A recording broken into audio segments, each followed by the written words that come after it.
purity, blue for unity, and yellow for the sovereignty of the Malay rulers. So our flag isn't just a design, it is a symbol of our identity, history, and harmony as a Malaysians. Let's fly it high and proud. Happy Merdeka from all of us at IIUM FM, your campus radio. Assalamualaikum warahmatullahi wabarakatuh, and welcome back to IIUM FM, your campus radio, with me DJ Aleeya, your host for today's episodes of PsychTalk. Thank you so much for tuning in into PsychTalk, and also don't forget to check out on our PsychTalk from season 1 until season 3 at our YouTube channel IIUM FM, and also check out on our social media, Instagram, TikTok, YouTube channel, and also Facebook for more updates about the PsychTalk and also IIUM FM programs. So in this episodes, we will having I think a prominent guest. I think he's quite famous in our social media about Taaruf, about the relationship. So let me introduce yourself, brother Aiman Azlan. Assalamualaikum, brother Aiman. How are you today? Waalaikumsalam warahmatullah. I am doing well, alive and well. How are you, DJ Aleeya? Alhamdulillah. I think this session is very exciting for me because I think it's very related with me as in my age, and also in this topic, I think our listeners out there also keep looking forward on that. And also in this topic we will discuss more about an interesting topic that may be very related to our listeners who are the students, who Right. just a young people, about the relationship lah. Tapi at the same time we will go into deep about the red flags and also boundaries about the relationship that we have to aware on this topic. Okay, so as like we know lah, when we are in love with someone else, in love means and also we tend to behave differently, having a thought, having the thoughts, and also our emotion pun will react differently lah because we are being in love. So maybe Brother Aiman can help us in understand on how does being in love can affect on ourselves, especially in terms of the physically, cognitively, emotionally, and also our spiritually. Yeah. Okay. Bismillah. Thank you so much, IIUM FM.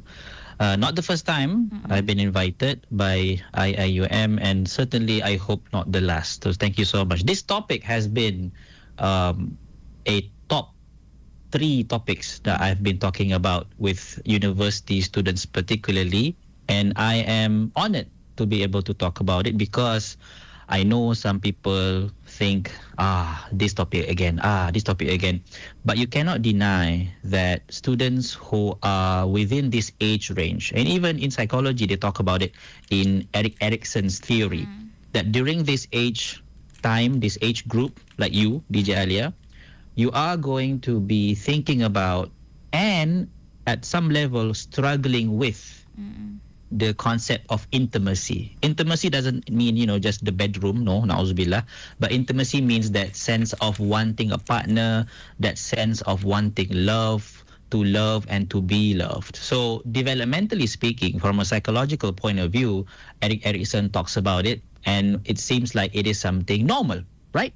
It's normal. So if you feel right now listening to this talk, to this session, and you feel like, I have all this love feeling inside of me, is there something wrong with me? Why can't I focus just on studying? Just understand one thing, yeah? Brothers and sisters, you are normal. And if parents are listening and you have a child, not a child seems like so small. You have a son or a daughter. She's 20, he's 21, or even 18, 19, and you feel like this particular son, this particular daughter seems very interested in the opposite gender. Don't panic, parents, yeah? Because this is a normal part of development.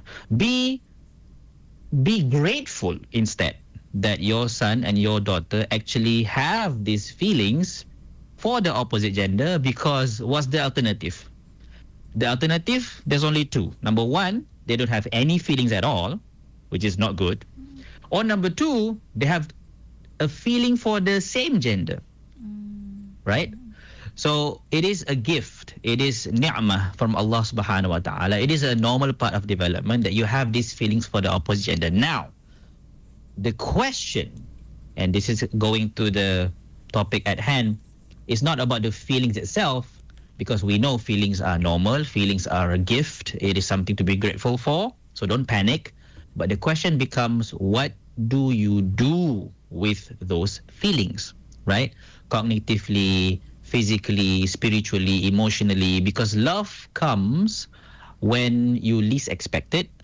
Love comes when you don't invite it to come. So it's not something you plan for. Maybe you are a student at UIA, at IIUM, and you're focusing on finishing your degree, master or PhD, and you think to yourself, I'm just going to do this.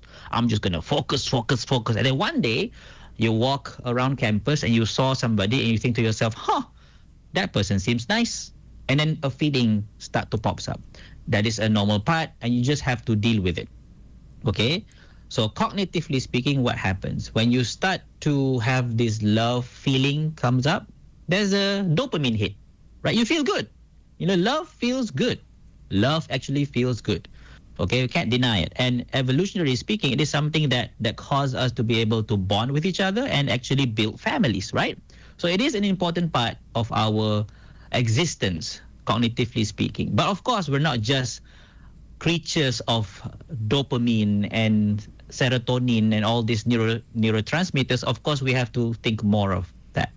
The second part of it is to think of it in the emotional sense and the physical sense. The emotional and physical sense is how that feeling you have affect your behavior. Now we look at behavior. People say love is blind. Indeed, there is truth in that, particularly when love brings you to certain actions. Now, those actions, speaking from not just psychological point of view, but also the Islamic point of view, is what divides us into doing something right or doing something wrong. The feelings themselves, they are neither right or wrong. It's just feeling. Just like any other feeling, feelings are feelings.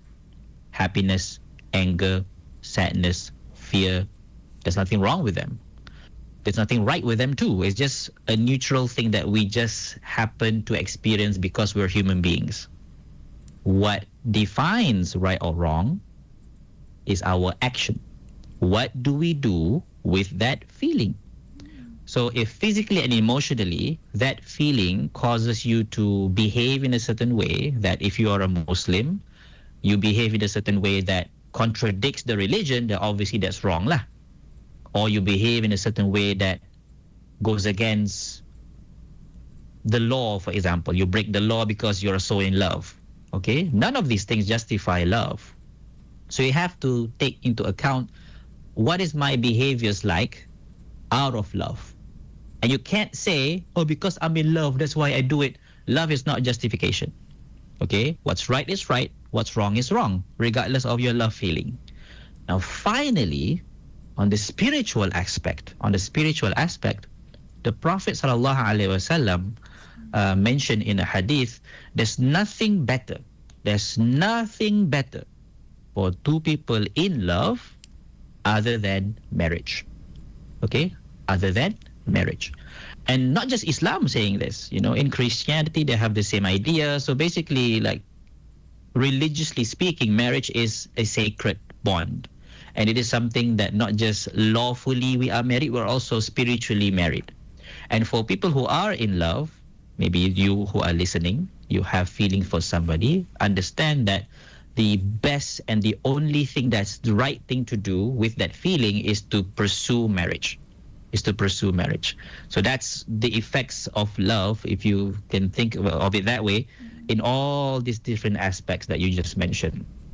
So it's a holistic experience, actually. Yes, and also what I see that marriage could prevent from us from doing a wrong behavior, as like you mentioned before, that the emotionally, the cognitively will be manifested through our behavior, right? And we are the Yes. one who need to choose either we want to do the right behavior and also wrong behavior. So that's why we have to consider on all of the aspects. To at the end of the day, we have to consider the good and wrong behavior. Yeah. Okay. So Makes sense. I think in our cultures, there's because of our encouragements of getting married, having a partners, and also we tend to seek partners, and also want to have someone who are emotionally close to us. So from a psychology lah, bila we when you mentioned before that, at the random time we see someone that I like this guy macam tu lah. So how the psychology explain on this macam this not feelings lah, when we want someone emotionally close to us ourselves. Yes. Well, let's start with the basics. We were not created to be alone, right? We were not created to be alone. Now, that's a spiritual answer, also a psychological answer. Because we are built, our psychology is built to want and need human bonding, human relationships. And I want to spend some time to go deeper into this idea of human relationship, because today we have lots of technological advancements, particularly AI, and we feel like buat apa nak ada? Why do we need like people, right? We have this chat GPT thing who always has all the right things to say, which is, I get it. If your experience in life is that you meet people who are not encouraging, people who are causing you pain, then perhaps ChatGPT looks like a nice alternative, kan? When you ask ChatGPT a question, you pour your soul into ChatGPT, they're not judgmental because they're not designed to be one. And it feels like an actual relationship. But also understand that's not human relationship. Human relationship is not perfect by design. If you imagine or if you wanting a relationship that's all good and all nice, all the nice feelings all the time, that's not going to happen in an actual human relationship, you see. So for example, right, in my line of work, I am a licensed counselor. Now there's a discussion, do we need counselors now that we have this AI thing? Because I can just type my problems and AI will give me the solution. Well, that's the thing that people misunderstand. Counseling is not about giving solutions. Counseling is about listening and understanding. That's the first thing of counseling, listening and understanding. And then to build bond through empathy. Now, what about the problem? The problem is there, and we help analyze the problem, and you decide what's the best solution for you. But the first part of the empathy and the understanding and the bonding, that is unique only to human interactions, right? Because I actually feel, I can actually understand that feeling. AI cannot. Because AI is incapable of feeling. They are only capable of what is being programmed into them, right? It seems like they're having emotions, but they cannot. Because emotions is and forever will be a unique domain for humans and humans only. When I was studying psychology way back then, there's a subject that I took called animal cognition. That's the topic. Animal cognition is a whole course. You have exams and everything. It's called animal cognition. And one of the things that we try to do is we try to understand how animals think. And one of the questions that we ask in the class is, do animals have feelings? Right? Do animals have feelings? And if they do they have feelings like we have feelings? Right? Because you see animals, sometimes they depict some kind of feeling. You may be an animal, you may see an animal cry, for example, or you may see an animal angry, for example, right? So those basic feelings, we can say, okay, they have it lah. But do they have complex feelings? Like, humans, we have complexities. We have complex feelings. We have these deep emotions. And the short answer we have now is, no, they don't. They don't have that, right? Because in order to have that deep feeling, you need something else. And this is the spiritual answer. You need to have a soul first. A soul, aql and soul like we have. And animals don't. And AI definitely don't. They have a programming, they have algorithms. They don't have a soul. So having a soul is crucial in human-to-human interaction. And when you really experience human-to-human interaction, again, like I said before, it is not perfect. You're going to experience pain. You're going to experience sadness. You're going to experience betrayal at times, yes. But you also experience what true love feels like, what true empathy feels like, what true connection feels like. And if, let's say, you who are listening, you've never experienced that before due to your background or trauma or family upbringing, whatever, do understand that doesn't mean you will never ever feel it. Okay? There is still room for you to feel that feeling. And the reason why we have this fitrah, this natural inclination of wanting love is a signal that this is something that is crucial for our existence. That's why I said in the beginning, if you have sons or daughters who exhibit behaviors of being in love, don't bash them. Don't say, you shouldn't be in love. You should focus on studying. No, you should study, and you should also understand love is normal and deal with it. Deal with it. Don't suppress it, because suppressing it will make it worse. Any psychologists, counselors, or psychiatrists will tell you that suppressing emotion is not the way to go. You have to deal with emotion. So this normal inclination is an inclination for connection. Okay? It's an inclination for connection, for bonding, because we're not made to be alone. We're made to be with each other, to be in a group, to be with our tribe, to be connecting with somebody on some level. And if you are not in that level yet, understand that that doesn't mean that you will forever be alone lah. It means that the room is there, you just haven't explored the room yet. Okay? And to connect it with the spiritual aspect, we understand from our religion that we have this social system whereby we are encouraged to connect with each other. We have Salah Jama'ah, for example. Pretty soon, today is Friday, we're going to have a Salat Jama'ah for Jum'ah prayer, right? Also, Salat Jama'ah is recommended in Islam because of the reward is 27 times higher than if you make your prayer alone, right? And we have this idea of the Eid prayer. It is sunnah for everybody to come out, to be together, to listen to the khutbah. Even if you are a woman in her menses, it is still recommended for you to go out.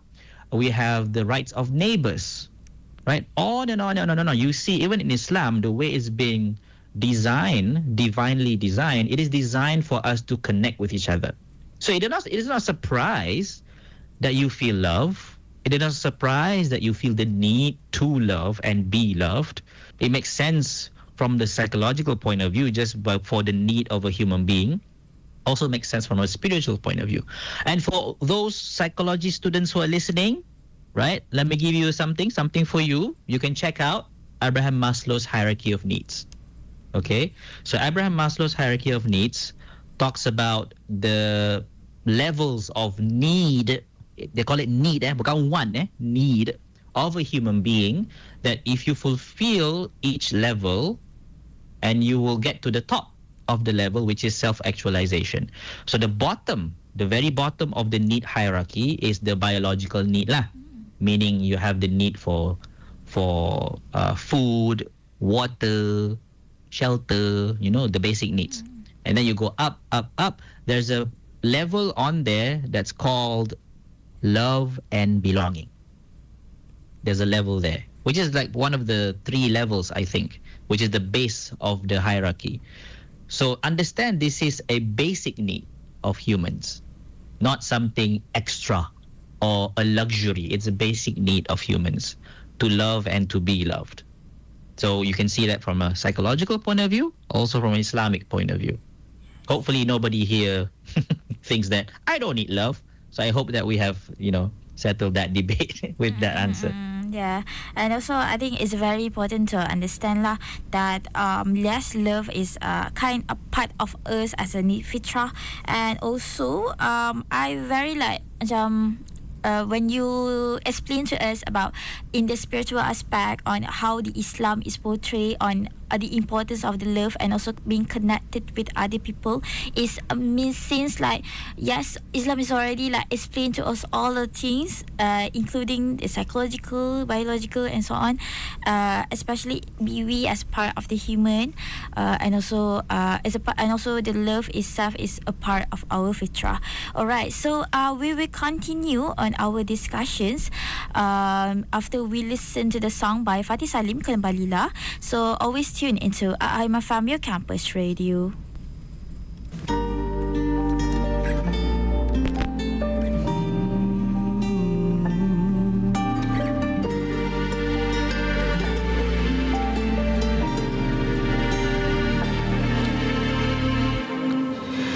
Tersesat jalan di lembah onang berduri, terkurung dalam sangkar dosa dan noda yang menjijikan.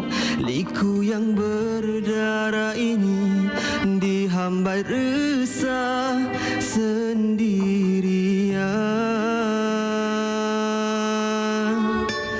Di manakah cintanya dulu yang setia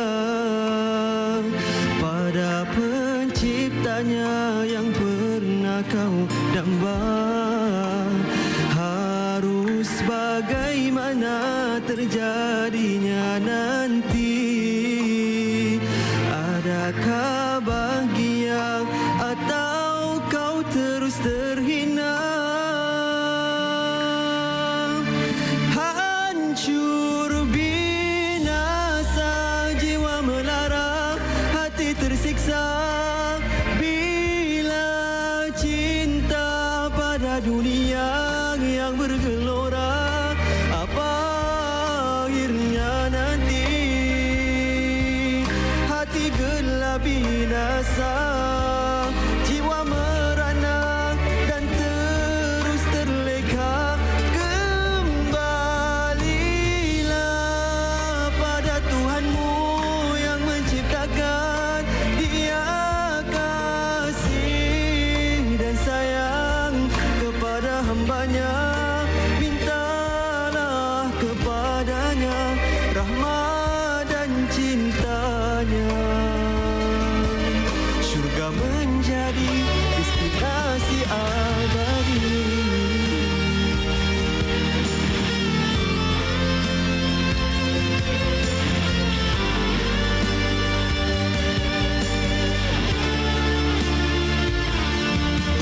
Hey guys, DJ Izlan here. Don't forget to follow us on Facebook at IIUMFM, your campus radio. Assalamualaikum warahmatullahi wabarakatuh, and welcome back to Aiman Azlan, your campus radio with me DJ Aleeya, and let's we continue with our discussions about our topic for today's red flags and boundaries, a psychology of relationship, with our prominent guest for today's brother Aiman Azlan. Alright, so in the previous sessions we already like getting into know about how the behinds of someone being in love, and also how the macam mana being in love itself is being described lah in our spiritually, biologically, emotionally and also psychologically. Alright, so maybe we will continue with about unhealthy relationship lah, because based on our macam in prevalence lah in Malaysia, there are found violent cases increase every year, but instead of even though the number is big enough, but in reality there are so many cases are being kept secret. So True. so and also we know lah, because unreported cases maybe they are still stuck in unhealthy relationship, and also but first of all we will have to know first what is actually unhealthy relationship and how do unhealthy relationship develop? So maybe Brother Aiman can explain to us about those, and also how that unhealthy relationship can contribute to individual punya psychological, how they effect lah to them itself. Yeah. Okay, so thank you for that. Yes, indeed, it is true. Unfortunately, we have cases that are reported, thankfully reported, at least we know about them, but there are also cases of domestic violence, domestic abuse that are not reported. So we pray for their well-being lah. But to answer the question, what makes a relationship healthy, you can answer the question in many different ways. But if you just dissect, just go straight to the core of it, they all have the similar answer. All healthy relationships have certain qualities. One of these qualities is what we call trust. Second, commitment. Trust, commitment. Okay? Probably by this point, you probably feel cliche, trust, commitment, but some cliches are cliches for a reason. People who are in a healthy relationship have good trust for each other. Like, I trust my wife with my life, something like that, because number one, I chose her. Number two, we have had experiences together, good, bad, and the ugly, and we stay together. We talk about things, we communicate, we share feelings, we support each other. There's ups and downs and everything. That builds trust, because that shows that, things happen, but you're still with me. And that is the sibling of commitment. Commitment means I stay with you. No matter what, I stay with you. Things can get ugly, I still stay with you. Things are beautiful, I stay with you. So trust and commitment are two basic ingredients of any healthy relationship, particularly marriage. And if you think about it, marriage is probably the ultimate test of trust and commitment, because all other relationships, they have a, how do I say this? They have an end point, sort of. Like for example, friendship. There's an end point to friendship whereby you have to say goodbye. Right? You have to say goodbye. Your friends have their own thing. You have your own thing. They get married, so you stop seeing each other as often. You who are in IIUM right now, you have lots of friends. But you have to understand, one day we have to say goodbye. So there's an end point to the friendship. It doesn't mean the friendship end completely. You guys still can call, text, hang out, but it's not the same. It's not the same. So the commitment level is different, right? Another example would be your relationship with your lecturers, your teachers, right? That also has an end point. Once you graduate, you can still, call your teacher, send them cards, say thank you, but the commitment is different. You have a relationship with your co-workers at work. Same thing. If you change departments, or you get promoted, or you quit your job, you're going to stop seeing those co-workers. So the commitment changes. The only thing that stays is marriage. Well, once you commit to a person in marriage, the commitment stays the same. Even our relationship with our children, there's an end point to that. I have two children now, two boys. They're 10 and 6. Sorry, 10 and 11 and 7. Okay. One day, they have to go out of the house. They have to be independent. They have to make their own way, right? So my relationship with them has an end point in terms of commitment. But my relationship with my wife, however, I stay committed until I die. Okay, we stay together until we die. So there's a true test of commitment when you talk about marriage lah, a healthy relationship.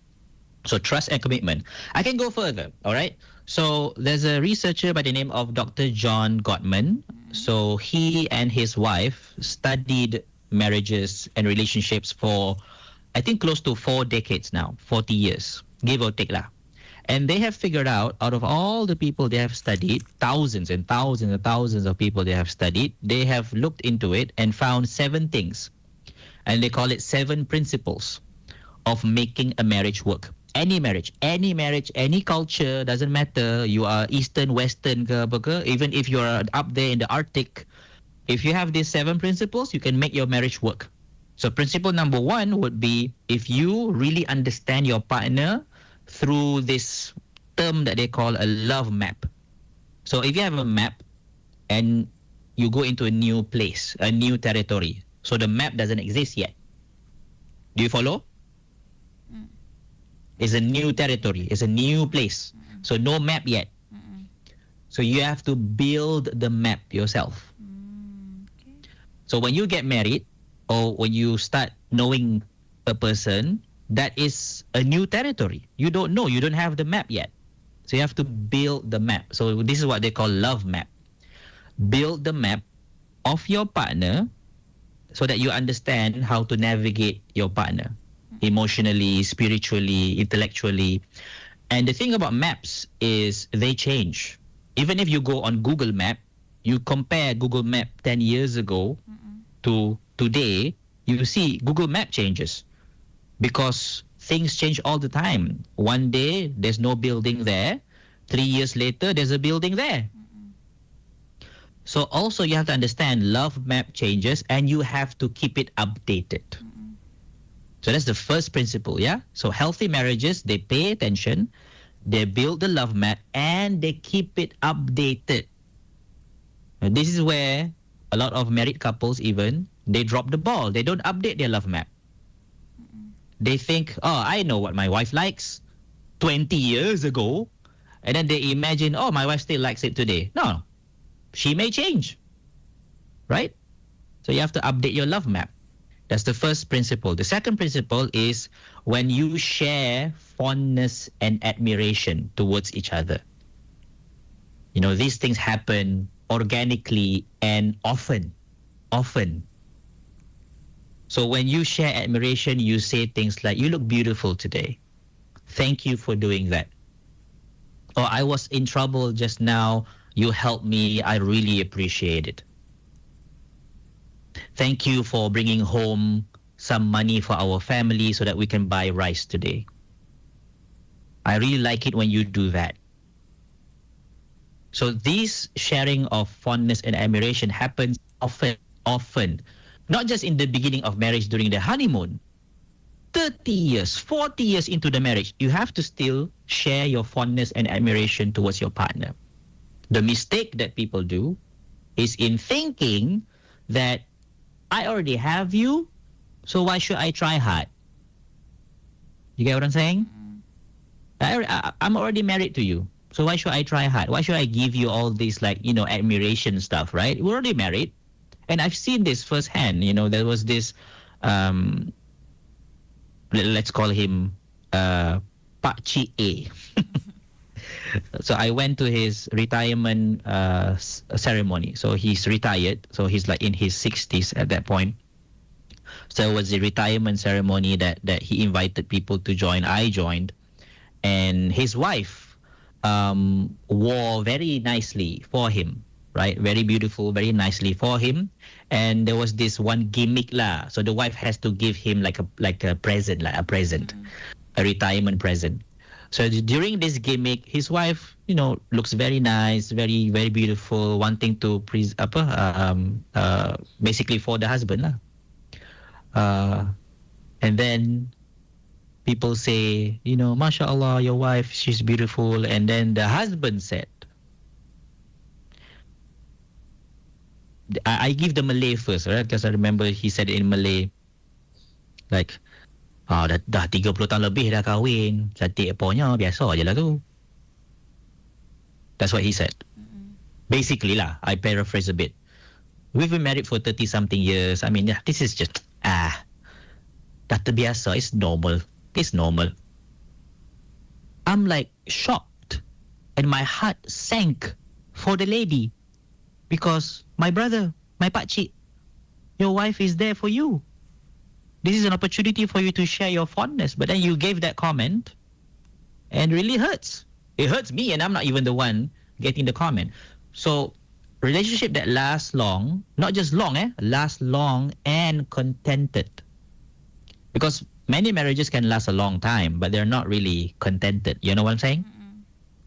Yeah, we're not talking about that. We're talking about marriage that lasts long and contented. They share fondness and admiration. So there's 2 principles. There's 5 more, but I want to give it a homework for you guys who's listening to go find the other 5. Go find the other 5. I'll share with you. Remember the name, Dr. John Gottman and his wife, Dr. Julie Gottman. You spell Gottman Gottman. So they have a theory that they built upon their decades and decades of research called the sound relationship house theory. Sound relationship house theory. So if you want a sound relationship house, like a house that is sound. Sound means strong and working, functioning, happy. So this is a theory that they built. So there's 7 things that you need in that house. So I gave you 2 of them: love map and sharing fondness and admiration. The other 5, you have to figure out for yourself. That's your homework. So I gave a homework to the listener now. Alright, so basically you are already sharing lah about a healthy relationship. So obviously lah, kalau unhealthy relationship is the opposite of it, which is lack of the Correct. trust and also the commitment. Correct. And also the principles. Yes. So mesti the opposites lah of that. Okay. Yes. So If you do the exact opposite, you're gonna get a disaster of a relationship. Yes. okay, may Allah prevent it from us on that. Ameen. Yeah. Okay, so basically when we like getting to know lah macam unhealthy relationship tu, maybe there's some of our listeners out there who want to take a precaution first in selecting the partners by avoiding lah to choosing the wrong partners, or maybe partners who have the red flags. So maybe Brother Aiman can explain or share to us what is the key red flags that individuals should aware or maybe prevent to avoid from us, to avoid from them negatively impact to our mental health itself. Yeah. Yes. So red flags, green flags. Let's talk about it. There is no universal red flags or green flags, okay? Because they are subjective to what you choose as your core values and principles. So we have to step back 2 steps before we answer the question of red flag, green flag. And the question that we have to ask first is, what are your core values and principles? Once you answer that question, then you can answer the question of what are my red flags, what are my green flags. I'll give you an example. If my core values and principles are basically, I live for myself, I do what I want to do, as long as it makes me happy, I'm okay with it. If that's your core values and your principles, then perhaps your red flag would be, if you disagree with me, that's a red flag. That's it. Because, you can't disagree with me. That makes me unhappy.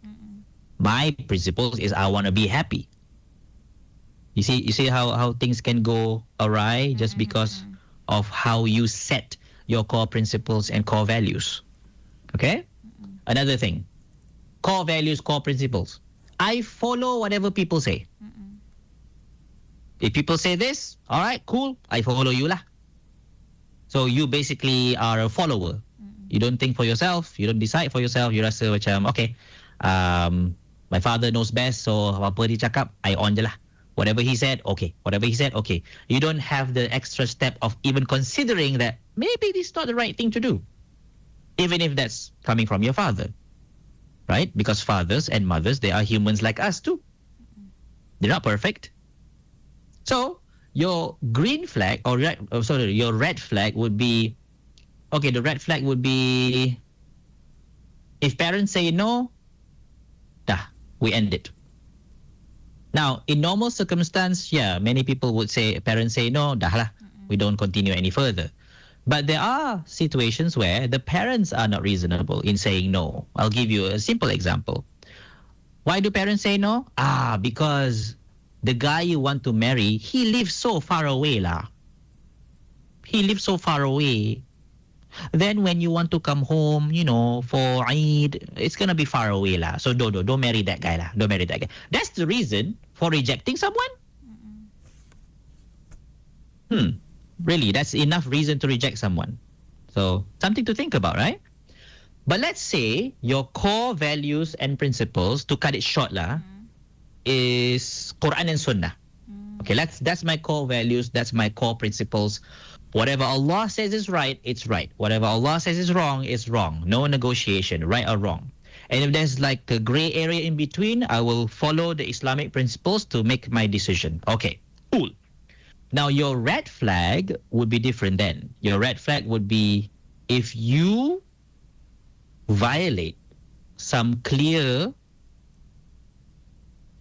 hukum of Allah, then that's a red flag. You see? That's a red flag.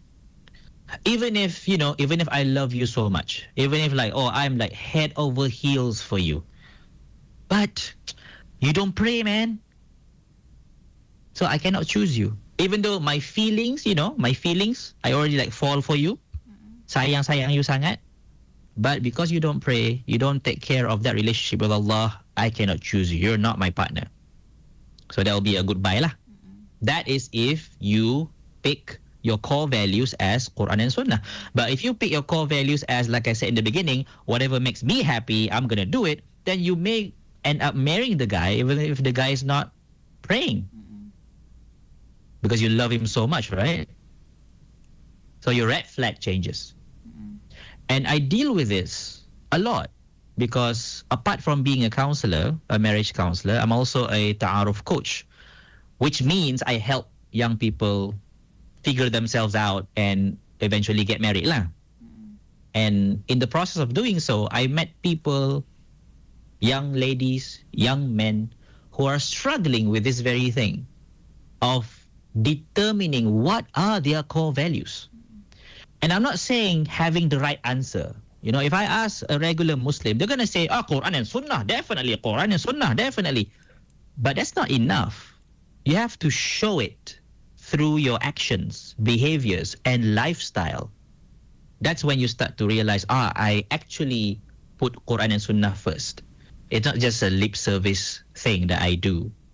Because if you remember, most of you who are listening, if you follow the syllabus Pendidikan Islam that we have in Malaysia, in that syllabus, we learn about the definition of iman. It's in SPM, right? It's in the questions. Apakah definisi iman? What does iman means? And the answer that we learned before is iman. What's the? I have to first say Malay and I translate it. Membenarkan dengan lisan.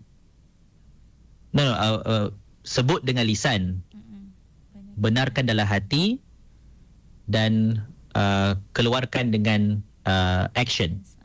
Okay, so 3 benda. So the words you say, your belief in your heart, and the behaviors on your limbs, basically your behavior too.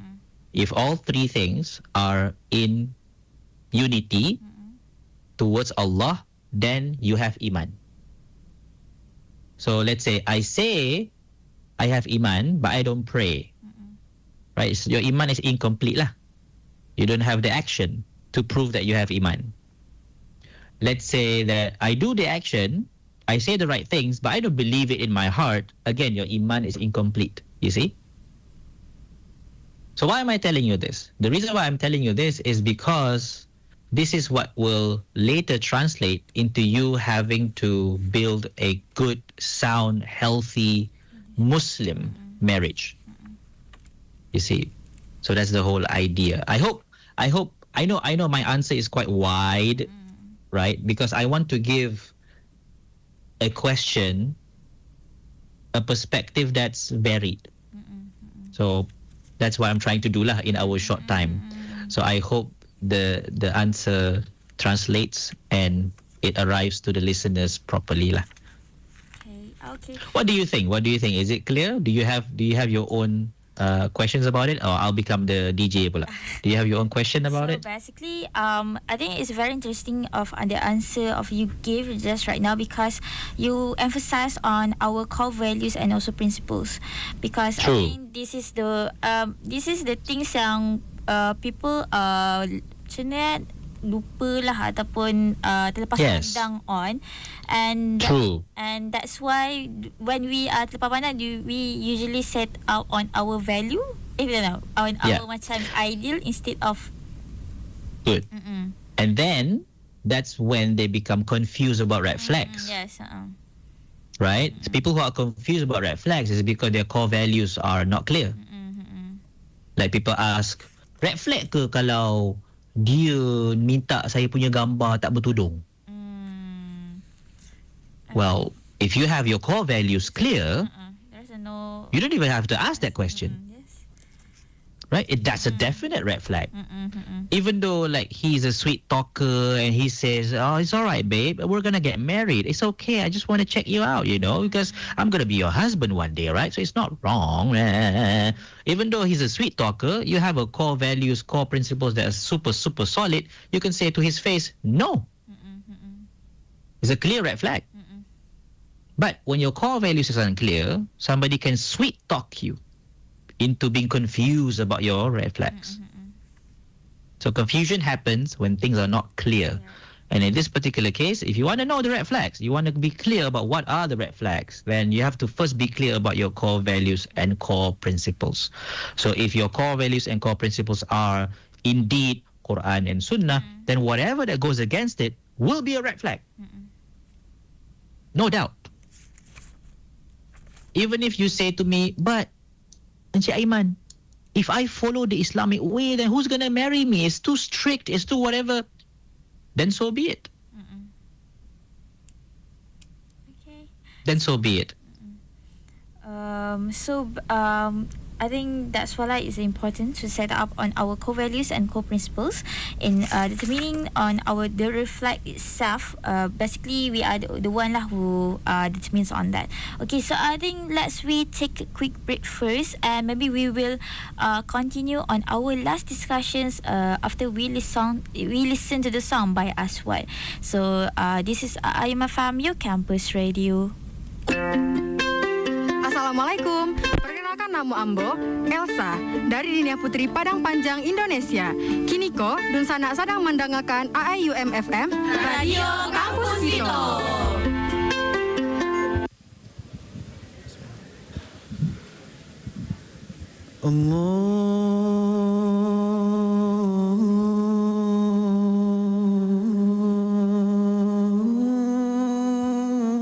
Allahu Akbar.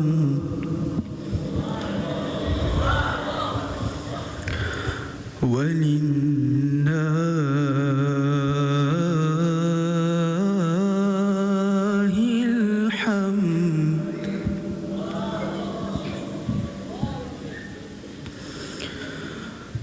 Allahu Akbar.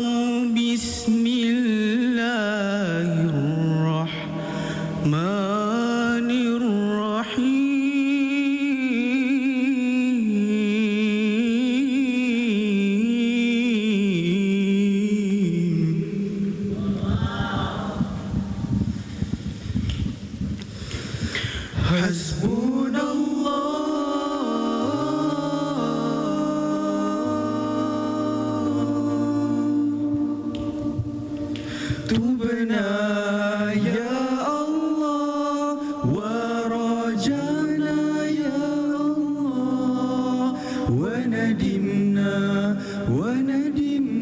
ala ma fa'alna.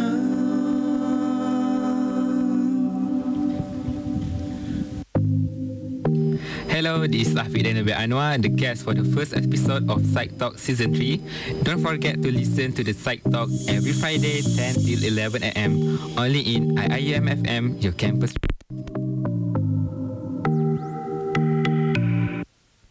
Assalamualaikum warahmatullahi wabarakatuh, and welcome back to PsychTalk with me, DJ Aleeya, and we will continue on our last discussions about our topic for today's red flags and boundaries, the psychology of relationship with the brother Aiman Azlan. So basically, in the previous sessions, we already get into deep on how the unhealthy relationship is developed, and also about the red flags on how we have to set on our core values and also principles to determine the green flag and also the red flag. So maybe in this sessions we will go into deep on our boundaries in the relationship itself to prevent from us from having a relationship that could affect on our mental health or even to effect on ourselves lah in terms of the self-esteem and so on. Okay, so in the previous sessions you already like macam explain lah about to determine the red flag and green flag, we have to set first the core values and also the core principles. So based True. on that, would you like explain to us deeply, especially how these things could set up on our boundaries in a relationship itself? Yes. Sure. So if you are a young man or a young woman listening, please take note. We have to first establish core values and core principles because this thing that I'm talking about will determine what you do with your life. I'm not exaggerating that one bit. It will determine what you do with your life. Your life being your words, thoughts, actions, even your feelings will be determined by this, your core values and your core principles. So that's why it's essential that you figure out and you establish within yourself your core values and core principles. And then when that happens, you will start to see red flags clearly. You know, when a guy does something and you think to yourself, no, that's not right. Allah doesn't like that. That's a clear red flag. When a lady does something and you think to yourself, no, that's not right. Allah doesn't like that. That's a clear red flag. You see? Allah doesn't like that. That's a red flag. Allah doesn't like that. That's a red flag. Again, even if you macam, oh, but I love her so much, I love him so much. We have established in the beginning, love is fine. The feelings are fine, but you have to deal with it. You don't have to just follow love just because it's love. No, you're not the slave of love, that you just follow whatever love says. You're a slave of Allah. You follow what Allah says, even if it is against your feeling of love too. So from there, you start to be somebody with principles and you set boundaries. Boundaries means that, okay, there are lines that you shouldn't cross. Okay? If you cross that line, you're against my boundary now. So you have to speak up. So having boundaries means you speak up. People with boundaries, they speak up when the boundaries are being violated. So when a guy wants to do something with you and you understand and you know clearly this is not right, you have to say to the guy, hey, back off. Okay? That's not right. Okay? And one of the reasons why you have a wali, this is for ladies only, yeah, is for us to establish the boundaries. Okay? To establish the boundaries. Because if the boundaries are not established, then basically people can just walk all over you. And you don't want that. Right? That's not a way to live, especially as a dignified Muslim. Okay, so core values, core principles, you settle that, then you understand, okay, these are right, these are wrong, halal, haram, this is moral, not moral. Because we have our own standard, by the way. We have our own standard. Social media, society, they don't determine the standard. Quran and Sunnah determine the standard. That's why I say, even if people do the opposite, doesn't mean just follow people. Okay, you have your own standard that you live by. And then when it comes to marriage, it's the same. You follow the standard you live by to get married, even if it is going against what your friends do, what, you know, some of the people in society does. So that is something that you have to keep in mind and have the boundaries clear. Okay? So core values, red flag, and boundaries, they are related using that equation lah. But core values first. So if you are listening, all right, young men, young women, and you are confused about boundaries, for example, and you're confused about red flags, for example, then I would suggest you go check your core values and core principles first. You have to begin there. Okay? This is what I do in my coaching, right? So in my coaching sessions, what I do in Academy Jodoh, academyjodoh.com. If let's say this conversation is not enough and you want to go further, so you can go to academyjodoh.com, where we have a group coaching and a personal coaching, both, and it simultaneously happening. So the group coaching is where I go through the module that I have, which I call the Kahwin Cara Betul module. So you go through the module. It's a 6 months long module, and then in tandem with that, together with that, you can also have a personalized coaching one-to-one with me, and this is where we can go deeper. I go through this exercise with individuals who are confused about their identity. They're Muslims, they pray and everything, but they don't really feel Islam is at their center, right? So I try to help them with that. So that's partly what I do lah in Academy Jodoh. Apart from that, I help them get ready. I help them with finances, with friendships, with their social circle, and then we help them with Taaruf as well. If you meet somebody that you're interested in, we coach you through the Taaruf process, and you can get married that way. If you feel like you're interested in something like that, even if you're a student, I started my Taaruf when I was 21, right? And I got married when I was 23. So it doesn't mean macam, I'm too early, I'm still young. I know you're young, but this is the time when you can start to build the foundation for marriage later on. So I tell young people in their early 20s to start, behaving like you're going to be a man someday. You're going to be a woman someday, a husband someday, a wife someday, a father someday, a mother someday. So that will build up into a different paradigm and a different way of thinking lah. So academyjodoh.com, if you're interested, I know our conversation is short, so I want to just pitch that in so that if people are interested to go further, they can go to academyjodoh.com. So I pass it over to you, then we see what we have next in the questions. All right. So, thank you so much for Brother Aiman Azlan in helping us into get into deep on our topic for today's red flags and boundaries, a psychology of relationship. And again, yes, this talk is very short, and also there's a lot of things we still untouched on that. But we for those who are interested, you guys can check out on academyjodoh.com, and also his social media. I'm Brother Aiman Azlan to get more updates about his coaching on Taaruf and also the relationship. Okay, so I think that's all from us, and also thank you so much, Brother Aiman Azlan, for being joining us as a guest for today's episodes.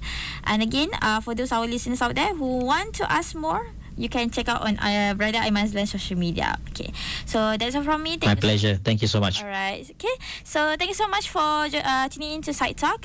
Remember to always tune into PsychTalk every Friday from 10 to 11 a.m. only at Aiman Azlan Campus Radio. Assalamualaikum and bye-bye.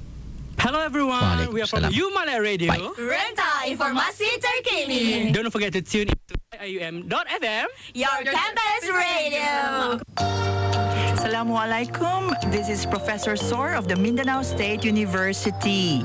You are now listening at IIUM FM, your campus radio.